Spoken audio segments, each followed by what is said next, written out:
Kwa ulaji huu wa Mwakinyo, KO lazima zihusike. Hivi ndio namna ambavyo bondia huyu wa Tanzania champi nazungumzia Hassan Mwakinyo. Haya ndio maisha yake. Ni bondia ambaye ameamua kujitenga kabisa na mji, aishi kabisa Dar es Salaam. Makazi yake ni Tanga.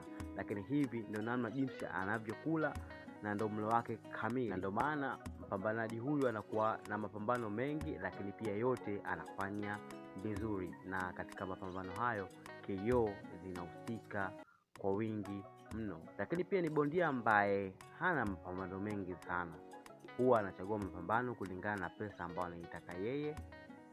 Sio kwamba anapambania njaa, anapambana kulingana na maslahi yake ambayo anavyoona.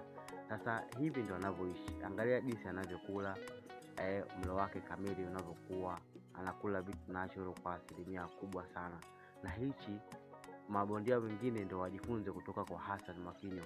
Ndio maana anaposema kwamba hapambani mapambano ambayo hayamridhishi dau dogo, huwa hayapambani kabisa. Hii ni namna yake, kwa sababu ukiangalia tu jinsi anavyokula ni gharama, na sidhani kama kuna baadhi ya mabondia wengine wanaweza kuiga mfumo huu wa Mwakinyo jinsi anavyo. Kwa hiyo mabondia inabidi wajue kwanza, lazima uwe unatengeneza mwili wako una virutubisho vya kutosha, kwa sababu unatumia nguvu nyingi sana kipindi uko ulingoni, na hivyo yote inasababishwa na chakula jinsi tunavyokula.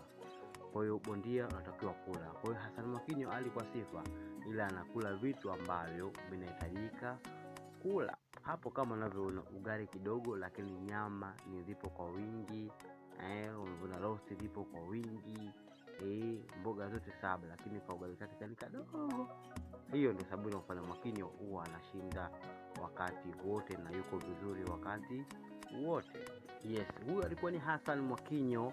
Na for more information usiache kusubscribe, kushare na kulike na kwa story kama hizi kuhusiana na watu maarufu. Mimi ni Tomari Jumanne Kabangwa. See you next time. So subscribe, kulike na kushare ama vipi. See you next time kwa wakati mwingine.